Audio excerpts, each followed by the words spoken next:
తెలంగాణ రాష్ట్రంలో గౌరవ ముఖ్యమంత్రి గారు శ్రీ రేవంత్ రెడ్డి గారు ముఖ్యమంత్రి బాధ్యతలు స్వీకరించిన వెంటనే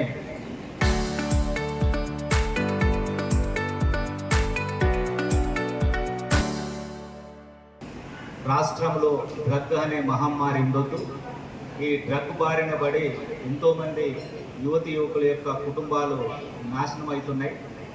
వాటిని నివారించాలనంటే ఖచ్చితంగా ఒక ప్రత్యేకమైన ప్రణాళిక, ఒక ఉద్యమ స్థాయిలో దీని పట్ల మనము దండయాత్ర చేస్తే తప్ప ఇది పోదు. ఎందుకంటే సింథటిక్ డ్రగ్స్ లాంటి హైదరాబాద్లో ఉన్న గ్రామాల్లో మాత్రము గంజాయి తాగే వాళ్ళు ఎక్కువ పెరిగినారు. దానివల్ల జీవితాలు, కుటుంబాలు నాశనం అవుతున్నాయి. కాబట్టి తెలంగాణ రాష్ట్రంలో పోలీస్ వ్యవస్థలో ఈగీలను ఒక ప్రత్యేకమైన కోర్సు ఏర్పాటు చేయడం జరిగింది. దాంతోపాటు లోకల్ పోలీసు కూడా క్లియర్గా ఇన్స్ట్రక్షన్స్ ఇవ్వడం జరిగింది.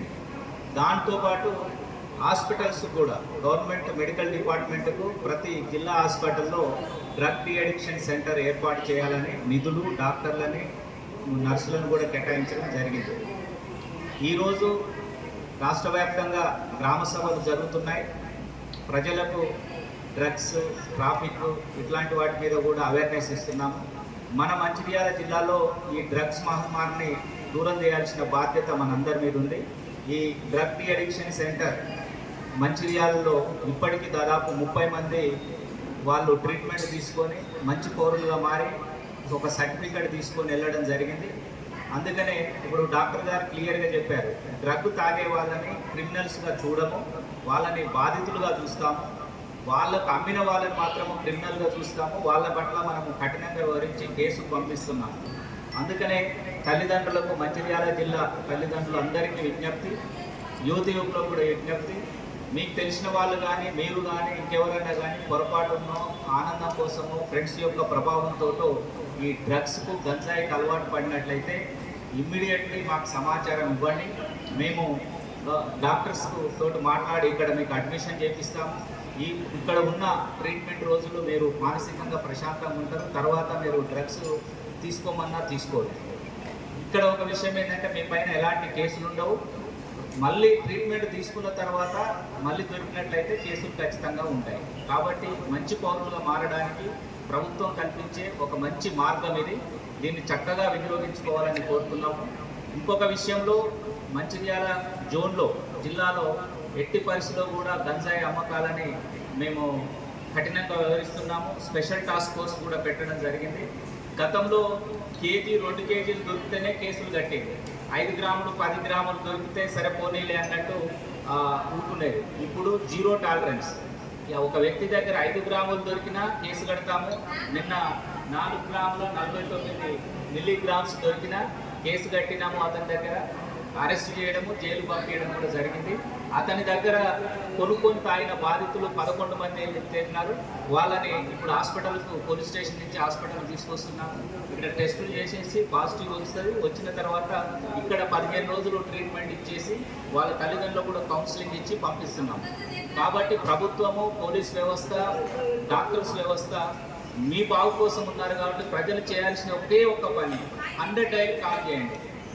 ఎవరైనా మీ ఇంటి పక్కన కానీ, ఓపెన్ గ్రౌండ్ ప్లేస్లో కానివ్వండి, రాత్రిపూట నిర్మానుష ప్రదేశంలో కానివ్వండి, మీకు అబ్జర్వ్ చేసినట్లయితే ఒక 4-5 పిల్లలు అసందర్భంగా అక్కడ ఉంటారు. వాళ్ళు డ్రగ్స్ లేకపోతే ఆల్కహాల్ తీసుకునే సందర్భం ఉంటుంది. ఏదున్నా మీకు అనుమానం ఉంటే 100 డైల్ చేయండి. మళ్ళీ మీ పేర్లు కానీ, మీ ఫోన్ నెంబర్ కానీ ఎవ్వరు మీకు బయట చెప్పరు. మీరు పోలీస్ స్టేషన్కి రావాల్సిన అవసరం కూడా ఉండదు. మీ దగ్గర వాళ్ళు కానీ, దూరం వాళ్ళు కానీ. ఈ విధంగా మనము సమాజాన్ని రక్షించుకున్న వాళ్ళం అవుతాము. కాబట్టి ఈరోజు మరొక విషయము, డ్రగ్స్ తీసుకుంటే అంధకారం జీవితం అవుతుంది. ఈ అంధకారం నుంచి వెలుపు రావాలి అని అంటే డ్రగ్స్ని మానేయాలి. డ్రగ్స్ తీసుకునే సమాజం మన పట్ల ప్రజలు ఎందుకు జాగ్రత్తగా ఉండాలి అని అంటే డాక్టర్ రావు నాయక్ గారు చెప్పారు. డ్రగ్స్ తీసుకునే వ్యక్తి బ్లాక్మెయిలింగ్ మనస్తత్వంతో ఉంటాడు. తల్లిదండ్రులని బెదిరిస్తుంటాడు, నేను చనిపోతా అంటుంటాడు. అది దొరకకపోతే బయటకు వచ్చిన తర్వాత ప్రజల మీద దాడి చేస్తుంటాడు. కాబట్టి గంజాయి అలవాటైన వ్యక్తి వాళ్ళ కుటుంబాన్ని నష్టపరచాడు, సమాజాన్ని నష్టపరుస్తాడు. చివరికి అమాయకులు కూడా రోడ్డు మీద పోయే వాళ్ళని కొట్టడం జరుగుతుంది. కాబట్టి ప్రతి ఒక్కరు జాగ్రత్తగా ఉండాలి. ఈ విషయంలో ఏ ఒక్కరికి కూడా అనుమానం ఉండొద్దు. కాబట్టి అట్లాంటి వాళ్ళ పట్ల మనం ఖచ్చితంగా సమాచారం ఇవ్వాల్సిన అవసరం ఉంది. ఇదే రోజు ప్రపంచ ఐ డొనేషన్ డే. దాంట్లో భాగంగా మనము ఏ వ్యక్తి అయితే మరణానంతరం కూడా ప్రపంచాన్ని చూడాలని కోరుకుంటారో వాళ్ళందరూ ముందుకు వచ్చి, మీరు మన మనిషి మట్టిలో కలిసిన అగ్నిలో కలిసిన నీ కళ్ళు మాత్రం మళ్ళీ ప్రపంచాన్ని చూస్తూ మళ్ళీ ఇద్దరు వ్యక్తులకు వెలుగును అందిస్తుంది. కాబట్టి ఇది మంచి కార్యక్రమము. అందరూ ముందుకు వచ్చి ఐ డొనేషన్లో పాల్గొనాలి. అదే సమయంలో ఎవరైతే మీ దగ్గర వాళ్ళు చనిపోయినట్లయితే ఒకవేళ ఐ డొనేషన్ పెట్టకపోయినా వాళ్ళ యొక్క కళ్ళు వాళ్ళ తీసుకునే చిన్న చిన్న రెటీనాలే తీసుకుంటారు, కార్నియాలు తీసుకుంటారు.